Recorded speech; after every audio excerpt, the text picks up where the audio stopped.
Holy Mother Case Kawa. Holy, ꯑꯩꯈꯣꯏ ꯃꯅꯤꯄꯨꯔꯒꯤ ꯑꯣꯏꯅꯗꯤ ꯌꯥꯎꯁꯪ ꯍꯥꯏꯅꯁꯨ ꯈꯪꯅꯕ ꯀꯨꯝꯍꯩ ꯑꯃꯅꯤ. ꯌꯥꯎꯁꯪꯒꯤ ꯅꯨꯃꯤꯠ ꯑꯍꯥꯟꯕ ꯑꯃꯗꯤ ꯑꯅꯤꯁꯨꯕ ꯅꯨꯃꯤꯠꯇ ꯅꯥꯀꯗꯦꯡ ꯆꯠꯄ ꯄꯥꯝꯖꯗꯕ ꯀꯅꯥꯕꯨ ꯌꯥꯎꯕꯒꯦ? ꯌꯥꯎꯁꯪꯒꯤ ꯊꯥꯕꯜꯒꯤꯗꯃꯛ ꯂꯝꯇꯥ ꯊꯥꯒꯤ ꯃꯇꯝ ꯑꯁꯤꯕꯨ ꯂꯩꯁꯥꯕꯤꯅ ꯃꯄꯨꯝ ꯑꯣꯏꯗꯨꯅ ꯑꯉꯥꯡ ꯐꯥꯎꯕ ꯈꯧꯔꯥꯡꯅ ꯉꯥꯏꯔꯤ. ꯑꯗꯨꯕꯨ ꯃꯅꯤꯄꯨꯔꯒꯤ ꯍꯧꯖꯤꯛ ꯑꯣꯏꯔꯤꯕ ꯐꯤꯚꯝ ꯑꯁꯤꯗ ꯊꯥꯕꯜ ꯆꯣꯡꯕ ꯄꯥꯝꯂꯗꯤ ꯋꯥꯈꯜ ꯑꯗꯨ ꯂꯥꯟꯒꯅꯤ ꯈꯜꯂꯤ.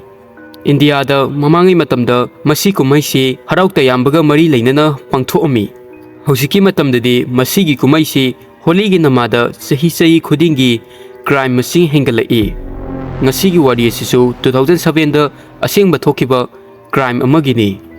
ꯒꯋꯥꯒꯤ ꯐꯖꯔꯕ ꯂꯝꯕꯤ ꯑꯃꯗꯤ ꯁꯃꯨꯗ꯭ꯔ ꯃꯄꯥꯟꯁꯤꯡ ꯑꯁꯤ ꯍꯣꯂꯤꯒꯤ ꯑꯕꯦꯔꯒꯤ ꯃꯍꯨꯠ ꯑꯈꯪꯗꯕ ꯃꯗꯔ ꯀꯦꯁ ꯑꯃꯅ ꯏꯒꯤ ꯃꯆꯨ ꯑꯣꯏꯅ ꯁꯪꯈꯤ. ꯃꯥꯔꯆ 14, 2017 ꯍꯣꯂꯤꯒꯤ ꯃꯊꯪ ꯅꯨꯃꯤꯠ ꯑꯌꯨꯛꯀꯤ ꯑꯉꯟꯕꯗ ꯖꯣꯟ ꯀꯧꯕ ꯂꯧꯃꯤ ꯑꯃ ꯒꯋꯥꯒꯤ ꯄꯦꯔꯣꯂꯝ ꯕꯤꯆꯀꯤ ꯃꯅꯥꯛꯇ ꯂꯩꯕ ꯃꯁꯥꯒꯤ ꯂꯧꯕꯨꯛꯇ ꯃꯍꯧꯁꯥꯒꯨꯝꯅ ꯏꯁꯤꯡ ꯆꯟꯅꯕ ꯌꯧꯔꯛꯈꯤ. ꯃꯥꯅ ꯃꯥꯒꯤ ꯂꯧꯕꯨꯛꯀꯤ ꯃꯐꯝ ꯑꯗꯨꯗ ꯍꯦꯛ ꯌꯧꯕꯗ ꯍꯌꯤꯡ ꯃꯌꯥꯝ ꯑꯃꯅ ꯃꯐꯝ ꯑꯃꯗ ꯄꯨꯟꯗꯨꯅ ꯂꯩꯕ ꯎꯔꯛꯈꯤ. ꯃꯥꯅ ꯎꯔꯤꯕ ꯍꯌꯤꯡꯁꯤꯡ ꯑꯗꯨ ꯃꯥꯏꯀꯩ ꯑꯃꯗ ꯄꯨꯂꯞ ꯌꯣꯝꯁꯤꯜꯂꯤ. ꯃꯥꯅ ꯈꯜꯂꯤ ꯃꯐꯝ ꯑꯗꯨꯗ ꯁꯥꯒꯨꯝꯕ ꯑꯃ ꯁꯤꯗꯨꯅ ꯂꯩꯕ ꯑꯣꯏꯔꯝꯒꯅꯤ. ꯃꯥꯅ ꯍꯌꯤꯡ ꯐꯅꯥꯝ ꯌꯣꯝꯁꯤꯜꯂꯤꯕ ꯃꯐꯝ ꯑꯗꯨꯗ ꯆꯪꯕ ꯃꯇꯝꯗꯗꯤ ꯃꯐꯝ ꯑꯗꯨꯗ ꯃꯥꯅ ꯅꯨꯄꯤ ꯑꯃꯒꯤ ꯑꯁꯤꯕ ꯍꯛꯆꯥꯡ ꯊꯦꯡꯅꯔꯝꯃꯤ. ꯑꯗꯨꯒ ꯑꯗꯨꯒꯤ ꯅꯨꯄꯤ ꯑꯗꯨ ꯏꯟꯗꯤꯌꯟ ꯑꯃꯗꯤ ꯃꯥꯜꯂꯝꯗꯦ. ꯎꯕꯗ ꯆꯍꯤ 15 ꯅꯠꯇ꯭ꯔꯒ 30ꯒꯤ ꯐꯣꯔꯦꯅꯔ ꯑꯃ ꯃꯥꯜꯂꯝꯃꯤ. ꯃꯥꯒꯤ ꯐꯤꯔꯣꯟ ꯑꯗꯨ ꯃꯐꯝ ꯈꯔꯗ ꯁꯦꯒꯥꯏꯗꯨꯅ ꯂꯩꯔꯝꯕ ꯊꯦꯡꯅꯈꯤ. ꯑꯗꯨꯒ ꯃꯥꯒꯤ ꯕꯣꯗꯤꯒꯤ ꯃꯅꯥꯛꯇ ꯏ ꯇꯩꯔꯕ ꯂꯤꯛꯂꯤ ꯃꯆꯦꯠ ꯈꯔ ꯊꯦꯡꯅꯩ. ꯖꯣꯟ ꯑꯊꯨꯕꯗ ꯄꯨꯂꯤꯁꯇ ꯄꯥꯎ ꯄꯤꯔꯝꯃꯤ. ꯄꯨꯂꯤꯁꯅ ꯕꯣꯗꯤ ꯑꯗꯨ ꯍꯦꯛ ꯎꯕꯗ ꯑꯗꯨꯝ ꯈꯪꯈ꯭ꯔꯦ ꯑꯗꯨꯗꯤ ꯃꯁꯤꯒꯤ ꯀꯦꯁ ꯑꯁꯤ ꯃꯔꯗꯔ ꯀꯦꯁꯅꯤ. ꯑꯗꯨꯕꯨ ꯄꯨꯂꯤꯁꯁꯤꯡꯗꯨ ꯈꯪꯕ ꯉꯝꯂꯝꯗꯦ ꯀꯝꯗꯧꯅ ꯇꯨꯔꯤꯁ ꯑꯁꯤꯒꯤ ꯅꯨꯡꯁꯤꯗꯕ ꯀꯅꯥꯅꯣ ꯇꯨꯔꯤꯁ ꯑꯁꯤꯕꯨ ꯁꯥꯊꯤꯅ ꯃꯔꯗꯔ ꯇꯧꯗꯨꯅ ꯊꯝꯂꯝꯂꯤꯁꯦ. ꯄꯨꯂꯤꯁꯁꯤꯡꯅ ꯇꯨꯔꯤꯁꯅꯦ ꯈꯪꯂꯤꯕꯒꯤ ꯃꯔꯝꯗꯤ ꯃꯁꯤꯒꯤ ꯏꯟꯚꯦꯁꯇꯤꯒꯦꯁꯟꯒꯤ ꯕꯤꯛꯇꯤꯝ ꯑꯁꯤ ꯐꯣꯔꯦꯟꯅ ꯃꯆꯥ ꯑꯃꯅꯤ. ꯄꯨꯂꯤꯁꯅ ꯊꯤꯟꯊꯗꯅ ꯃꯁꯤ ꯀꯦꯁ ꯑꯁꯤꯒꯤ ꯏꯟꯚꯦꯁꯇꯤꯒꯦꯁꯟ ꯇꯧꯕ ꯍꯧꯔꯛꯈꯤ. ꯅꯨꯄꯤ ꯑꯁꯤꯒꯤ ꯄꯣꯁꯠꯃꯣꯔꯇꯦꯝ ꯔꯤꯄꯣꯔꯠꯇꯒꯤ ꯈꯪꯕ ꯉꯝꯂꯛꯈꯤ ꯐꯣꯔꯦꯟꯅꯔ ꯅꯨꯄꯤ ꯑꯁꯤ ꯁꯤꯕꯒꯤ ꯃꯔꯝꯁꯤ ꯀꯣꯛꯇ ꯑꯀꯟꯕ ꯄꯣꯠ ꯑꯃꯅ ꯊꯣꯝꯕ ꯑꯃꯗꯤ ꯉꯛꯁꯝ ꯂꯥꯛꯁꯤꯟꯕꯒꯤ ꯑꯗꯨꯒ ꯂꯣꯏꯅꯅ ꯁꯤꯗ꯭ꯔꯤꯉꯩ ꯃꯃꯥꯡꯗ ꯅꯨꯄꯤ ꯑꯁꯤ ꯐꯤꯖꯤꯀꯦꯜ ꯑꯦꯕ꯭ꯌꯨꯁꯁꯨ ꯇꯧꯔꯦ ꯍꯥꯏꯕꯁꯤ ꯈꯪꯂꯛꯈꯤ. ꯑꯗꯨꯒ ꯍꯥꯠꯇꯣꯛꯑꯝꯕꯅꯤ. ꯃꯅꯥꯛ ꯅꯛꯄꯗ ꯂꯩꯕ ꯃꯤꯁꯤꯡꯗ ꯋꯥꯍꯪ ꯄꯥꯎꯈꯨꯝ ꯇꯧꯔꯕ ꯃꯇꯨꯡ ꯄꯨꯂꯤꯁꯅ ꯈꯪꯕ ꯉꯝꯂꯛꯈꯤ ꯅꯨꯄꯤ ꯑꯁꯤ ꯃꯅꯥꯛ ꯅꯛꯄꯗ ꯂꯩꯕ ꯕꯤꯆ ꯁꯥꯏꯗ ꯔꯤꯁꯣꯔꯠꯇ ꯍꯠ ꯑꯃꯗ ꯃꯥꯒꯤ ꯑꯁꯇ꯭ꯔꯦꯂꯤꯌꯥꯒꯤ ꯃꯃꯥꯟꯅꯕꯤ ꯑꯃꯒ ꯂꯩꯃꯤꯟꯅꯕꯅꯤ. ꯃꯥꯒꯤ ꯃꯃꯥꯟꯅꯕꯤ ꯑꯗꯨꯗ ꯄꯨꯂꯤꯁꯅ ꯃꯥꯒꯤ ꯊꯧꯗꯣꯛ ꯑꯁꯤ ꯍꯥꯏꯕꯗ ꯊꯥꯖꯔꯝꯗꯦ. ꯃꯥꯅ ꯄꯨꯂꯤꯁꯅ ꯀꯥꯞꯄ ꯐꯣꯇꯣ ꯑꯗꯨ ꯎꯕꯗ ꯈꯪꯂꯛꯈꯤ ꯑꯗꯨꯗꯤ ꯐꯣꯇꯣ ꯑꯁꯤ ꯕ꯭ꯔꯤꯇꯤꯁ ꯑꯥꯏꯔꯤꯁ ꯅꯨꯄꯤ ꯗꯦꯅꯤꯌꯦꯜꯃꯦꯛꯂꯥꯎꯘ꯭ꯂꯤꯟꯒꯤꯅꯤ. ꯆꯍꯤ 19ꯒꯤ ꯗꯦꯅꯤꯌꯦꯜ ꯑꯌꯦꯠ ꯑꯄꯟ ꯌꯥꯎꯗꯅ ꯌꯥꯝ ꯅꯨꯡꯉꯥꯏꯅ ꯍꯤꯡꯕ ꯅꯨꯄꯤ ꯃꯆꯥ ꯑꯃꯅꯤ. ꯃꯥꯁꯤ ꯇ꯭ꯔꯥꯏꯕꯦꯂꯤꯡ ꯇꯧꯕ ꯌꯥꯝꯅ ꯄꯥꯝꯃꯤ. ꯃꯥꯅ ꯄ꯭ꯔꯤꯊꯤꯕꯤꯒꯤ ꯃꯐꯝ ꯈꯨꯗꯤꯡ ꯆꯠꯇꯨꯅ ꯃꯈꯜ ꯃꯈꯜꯒꯤ ꯑꯦꯛꯁꯄꯤꯔꯤꯌꯦꯟꯁ ꯊꯦꯡꯅꯕ ꯄꯥꯝꯃꯤ. ꯑꯗꯨꯒ ꯂꯣꯏꯅꯅ ꯁꯛꯈꯪꯗꯕ ꯃꯤ ꯀꯌꯥꯒ ꯊꯦꯡꯅꯔꯒ ꯑꯅꯧ ꯑꯅꯧꯕ ꯃꯔꯨꯞ ꯑꯣꯏꯕ ꯄꯥꯝꯂꯝꯃꯤ. ꯃꯥ ꯍꯥꯟꯅꯁꯨ ꯒꯋꯥꯗ ꯂꯥꯛꯈ꯭ꯔꯦ. ꯑꯗꯨꯒ ꯃꯥꯅ ꯏꯟꯗꯤꯌꯥꯒꯤ ꯑꯣꯔꯐꯥꯟꯑꯦꯖꯇ ꯊꯕꯛꯁꯨ ꯇꯧꯔꯝꯃꯤ. ꯃꯁꯤꯒꯤ ꯃꯇꯝꯁꯤꯗ ꯃꯥꯅ ꯍꯣꯂꯤꯒꯤ ꯐꯦꯁꯇꯤꯚꯦꯜ ꯑꯁꯤꯒꯤ ꯃꯇꯥꯡꯗ ꯈꯪꯂꯛꯈꯤ. ꯁꯣꯁꯤꯌꯦꯜ ꯃꯤꯗꯤꯌꯥꯗ ꯃꯥꯅ ꯍꯣꯂꯤꯒꯤ ꯐꯖꯔꯕ ꯚꯤꯗꯤꯑꯣ ꯑꯃꯗꯤ ꯐꯣꯇꯣ ꯐꯅꯥꯝ ꯎꯔꯦ. ꯗꯥꯅꯤꯌꯦꯜꯅ ꯏꯟꯗꯤꯌꯥꯁꯤ ꯌꯥꯝ ꯄꯥꯝꯂꯝꯃꯤ. ꯃꯥꯅ ꯂꯦꯞꯈ꯭ꯔꯦ ꯑꯃꯨꯛꯀ ꯒꯋꯥꯗ ꯍꯜꯂꯛꯇꯨꯅ ꯌꯣꯒ ꯇꯤꯆꯔ ꯑꯃ ꯑꯣꯏꯅ ꯊꯕꯛ ꯇꯧꯒꯅꯤ. ꯃꯥꯅ ꯏꯟꯗꯤꯌꯥꯗ ꯂꯥꯛꯄꯒ ꯃꯇꯝ ꯈꯔꯇ ꯉꯥꯏꯔꯤꯉꯩ ꯀꯥꯟꯗ ꯍꯟꯗꯛꯇꯤ ꯍꯥꯟꯅꯗꯒꯤꯁꯨ ꯍꯦꯟꯅ ꯑꯦꯛꯁꯥꯏꯇꯦꯗ ꯑꯣꯏꯔꯝꯃꯤ. ꯀꯩꯒꯤꯅꯣ ꯍꯥꯏꯔꯕꯗ ꯍꯟꯗꯛꯇꯤ ꯍꯣꯂꯤꯒꯤ ꯐꯦꯁꯇꯤꯚꯦꯜ ꯑꯁꯤꯕꯨ ꯍꯛꯊꯦꯡꯅꯅ ꯌꯥꯎꯗꯧꯔꯤꯕꯅꯤ. ꯗꯦꯅꯤꯌꯦꯜꯒꯤ ꯏꯟꯚꯦꯁꯇꯤꯒꯦꯁꯟꯒꯤ ꯃꯇꯨꯡꯗ ꯄꯨꯂꯤꯁꯅ ꯃꯥꯒꯤ ꯑꯔꯩꯕ ꯃꯔꯨꯞꯁꯤꯡꯒ ꯋꯥꯔꯤ ꯁꯥꯟꯅꯕ ꯍꯧꯔꯛꯏ. ꯑꯗꯨꯒ ꯂꯣꯏꯅꯅ ꯃꯅꯥꯛ ꯅꯛꯄꯗ ꯂꯩꯕ CCTV ꯐꯨꯇꯦꯖꯁꯨ ꯌꯦꯡꯂꯝꯃꯤ. ꯗꯦꯅꯤꯌꯦꯜꯒꯤ ꯑꯅꯝꯕ ꯃꯔꯨꯞꯁꯤꯡ ꯑꯗꯨ ꯆꯤꯡꯅꯕ ꯑꯃꯗꯤ ꯊꯥꯖꯕ ꯄꯣꯛꯂꯝꯗꯦ ꯗꯦꯅꯤꯌꯦꯜꯒꯤ ꯄꯨꯟꯁꯤꯗ ꯊꯣꯛꯂꯤꯕ ꯊꯧꯗꯣꯛ ꯑꯁꯤ. ꯃꯔꯝꯗꯤ ꯗꯦꯅꯤꯌꯦꯜ ꯑꯁꯤ ꯌꯥꯝꯅ ꯑꯐꯕ ꯅꯨꯄꯤ ꯑꯃꯅꯤ. ꯃꯥꯒꯤꯅꯦ ꯍꯥꯏꯕꯗ ꯌꯦꯛꯅꯕ ꯍꯥꯏꯗꯨ ꯂꯩꯔꯝꯗꯦ. ꯍꯥꯏꯔꯤꯕ ꯃꯔꯨꯞꯁꯤꯡ ꯑꯗꯨꯒ ꯂꯣꯏꯅꯅ ꯍꯣꯂꯤꯒꯤ ꯅꯨꯃꯤꯠ ꯑꯗꯨꯗ ꯄꯥꯔꯇꯤ ꯑꯃ ꯆꯠꯂꯝꯃꯤ. ꯃꯣꯏꯅ ꯍꯥꯏꯔꯛꯏ ꯗꯦꯅꯤꯌꯦꯜꯕꯨ ꯄꯥꯔꯇꯤꯗ ꯑꯍꯥꯟꯕ ꯇ꯭ꯔꯤꯞꯇ ꯊꯥꯏꯅꯒꯤ ꯃꯃꯥꯟꯅꯕ ꯑꯃꯒ ꯊꯦꯡꯅꯈꯤ. ꯃꯥꯒꯤ ꯃꯃꯥꯟꯅꯕ ꯑꯗꯨ ꯍꯣꯂꯤꯒꯤ ꯄꯥꯔꯇꯤꯗ ꯂꯥꯛꯑꯕ ꯃꯇꯨꯡ ꯗꯦꯅꯤꯌꯦꯜꯒ ꯅꯨꯄꯥ ꯑꯗꯨꯒ ꯖꯒꯣꯏ ꯏꯁꯩ ꯁꯛꯇꯨꯅ ꯄꯥꯔꯇꯤ ꯑꯗꯨꯕꯨ ꯏꯟꯖꯣꯏ ꯇꯧꯔꯝꯃꯤ.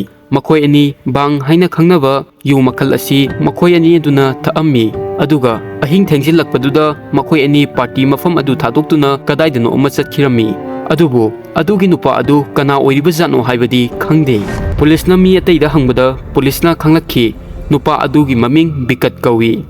पुलिसना बिकत्ता वाहंग पाहुम तौनबा माना लेरिप मफम अदुदा लाकपा मतमदा युम अदु सोलोंदुना लेरम्मी अदुगा गोवा पुलिसता फॉरेन अफेयर मिनिस्ट्री गे प्रेशर सु लाकपा होरखी मफम खुदिमक्ता बिकतपु थीबा होरखी अदुबु थीरिबा अदु पुमनमक अरिमबा तारम्मी पुलिसना माबु फानबा state borders railway station airport न चिंगबदा चेकिंग तौनबा फोर्स थंबा होरखी अदुबु तौरिबसिंग अदु करीमता कानारमदे पुलिसना सोमदा वाहंग पाहुम तौरिङैसिदा नाकन अमरोमदा डेनियलगी सिबगी पाउ असि गोवा पुंबदा मईगी टाइपता होरखी मियोय कयाना कैंडल मार्चेस तौबा होरए सोशल मीडिया की प्लेटफॉर्म खुदिमक्ता पोस्ट मखल मखल थागतपा होनरखी अदुगी रिजल्टदी मफम खुदिमक्ता वहाई अमा लाउबा होरखी जस्टिस फॉर दानियल मसीगी तंजा असिदा अरोइबो ओइना पुलिसना बिकतकी लेफम खंखी अदुगा पुलिसना माबु फाखी अदुबु बिकतना दानियलगी मर्डर तौबनी हाइना पुलिसना हाइबदा माना नत्ते हाइरम्मी पुलिसता माना माबु मारा लेते हाइना हंजिन हंजिन थाजनबो होनरम्मी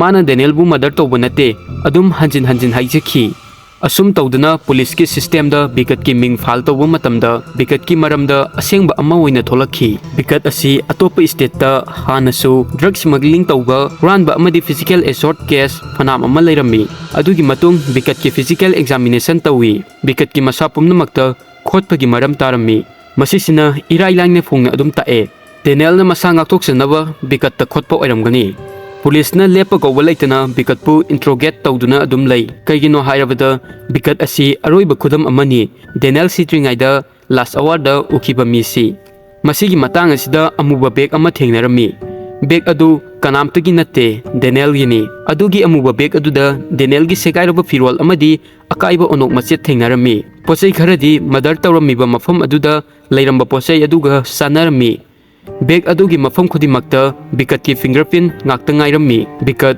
हौजिकति चेंफम लेत्रे अदुगा माना हाइरखी होलीगी पार्टी दा मखोय अनीना ड्रग सिजिनरम्मी अदुगा बिकत दानियलगा लोइनना माना असिकपा मफम अमदा पुरा अम्मी ड्रग की मयाइना बिकतना सोइबदगी दानियलबु हातो अम्मी बिकत फाजिनुना जेलदबुदी थम्मे अदुबु मागी केस हौजिक फावबा चथरी नाकन अमरोमदा बिकत हानबदा इपंग पंगना लेरंबा अदु जेलगी मनुंगदा ड्रग स्मगलिंग अमुका हन्ना तौबा होरखी दानियलगी फैमिलीना थाजरमी दानियलगी अचुंबा वायल सुक्सो सोइदना फंगनी हाइना अदुबु बिकतपु फाजिलबा मतुंग मागी केस मतम कुइना कोर्टा चथरमी दानियलगी मरुपसिंग अमदी इमुंग मनुंगना हनबा कौबा लेतना मोइना दानियलगी अचुंबगी दमक सही निपाल फावबा केस अदु मायुकनरमी अरोइबदा Irish consulate ministry of foreign affair अदुगा गवर्नमेंट एजेंसी ना प्रेशर पिरकपगी मतुंग इना गोवा की सेक्शन कोर्ट ना माबु दंडी पिरम्मी फेब्रुआरी 20, 2025 ता जज के समाजोसी ना एविडेंस पुनमपु येंगदुना